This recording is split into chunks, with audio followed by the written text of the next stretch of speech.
జగద్గురువులు అంటూ ఊదరగొడుతూ ఉన్నారు యూట్యూబ్లకి ఎక్కి. 10 రకాల భాషలు మాట్లాడితే వాళ్ళు జగద్గురువులా అండి? నాకు ఒక 6 డజన్ భాషలు వచ్చనుకోండి, నేను జగద్గురువునా? జగద్గురువులు అంటే రకరకాల భాషలు వచ్చిన వాళ్ళని జగద్గురువు అనరు. భాషలు ఏముందండి, ఎవరైనా మాట్లాడతారు. నాకు మేనల్లుడు ఉన్నాడు, వాడికి తెలుగు, హిందీ, ఇంగ్లీష్, సాంస్క్రిట్ నేర్చుకున్నాడు, కన్నడ కూడా మాట్లాడతాడు. ఇప్పుడు వాడికి నేను చెప్పనా నువ్వు జగద్గురువు రా అని? పలు రకాల భాషలు వస్తే వాళ్ళు జగద్గురువులా? రకరకాల రాజకీయాల్లో ఉన్నటువంటి వ్యక్తుల పరిచయాలు ఉంటే వాళ్ళు జగద్గురువులా? రాజకీయంగా నాకు తెలిసిన వాళ్ళతో నేను నా పేరును ఉపయోగించి కనుక నేను పరిచయం పెంచుకున్నాను అనుకోండి, అంటే వాళ్ళు జగద్గురువులా? అండ్ ప్రోటోకాల్, పోలీసు వాళ్ళకు వచ్చినటువంటి ఆర్డర్స్ ప్రకారం ఎవరికి ప్రోటోకాల్ ఇవ్వమంటే వాళ్ళకి ఇస్తారు.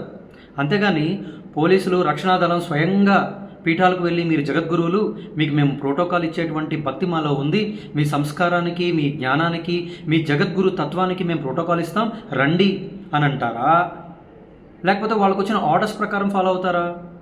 వాళ్ళకి ఎవరికి ప్రోటోకాల్ ఇవ్వమంటే అది వాళ్ళ డ్యూటీగా భావించి ప్రోటోకాల్ ఇస్తారు.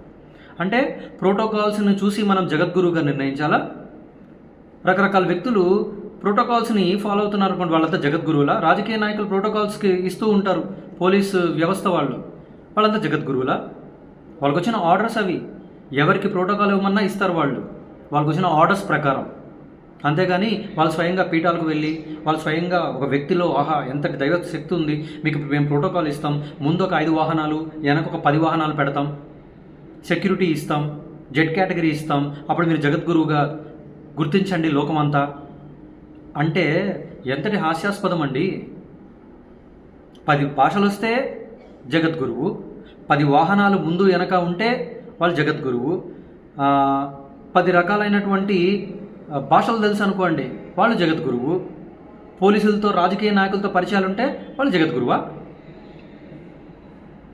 ఆచారాలు, మడులు, శాస్త్ర అధ్యయనాలు, చిలక పలుకు వలె వల్లె వేస్తూ చిలక పలుకు వలె వేదాన్ని, పద్యాల్ని, సంస్కృత శ్లోకాల్ని చెప్తూ ఉంటే వాళ్ళు జగద్గురువులా? ఇప్పుడు చిన్నప్పుడు నేను కూడా 7th క్లాస్లోనో 8th క్లాస్లోనో చదువుకున్నానండి ఒక 2 పద్యాలు. అటజని గాంచే భూమీసురు డంబర చుంబి ముహుర్ లుటత అభంగ తరంగ మృదంగ పరిపుల్ల కలాప కలాపి జాలమున్ ఘట కరత్కరేను కరకంపిత శైలము శీతశైలమున్. మధ్యలో ఏదన్నా 1-2 లైన్స్ నాకు గుర్తున్నాయో లేవో, ఎప్పుడో చిన్నప్పుడు చదువుకున్నాను. ఇది ప్రళయాగ్ని ఓలే దిశలల్లను గప్పగా విస్ఫులింగముల్ వదలక వాయుసారథి జవంబున దానిట వచ్చే నేమి చేయి దుసుతులారా ఈ బిలము నొయ్యనపోయి చొరుండు దీని గప్పెత గణపాంస జాలముల భీమశిఖావళి తాక్రకుండగన్. బట్టి పట్టిన పద్యాలు, చిలక పలుకు వలె వల్లె వేసేటువంటి శ్లోకాలు, అహం త్వా సర్వ పాపేభ్యో మోక్షయిష్యామి మాసుచః. చూసారా? ఈ విధంగా పద్యాలు, శ్లోకాలు, రకరకాల గ్రంథాల్లో ఉన్నటువంటి విషయాలు వల్లెవేయడం కాదండి. దీన్ని జగద్గురు తత్వం అని అనరు. జగద్గురు అంటే ఎవరు? ఒక్క క్షణమైన నిర్వికల్ప సమాధిలో రమించే మహితాత్ముడి జగద్గురువు అని అంటారు. ఆత్మానుభూతిని పొందిన మహితాత్ముడి జగద్గురువు అని అంటారు. మనసును, బుద్ధిని, అహంకారాన్ని, చిత్తాన్ని సమూలంగా నాశనం చేసి పరమానంద స్థితిలో రమించి ఇతరులకు కూడా దాన్ని ప్రసాదించగల మహితాత్ముల్ని జగద్గురువులు అని అంటారు.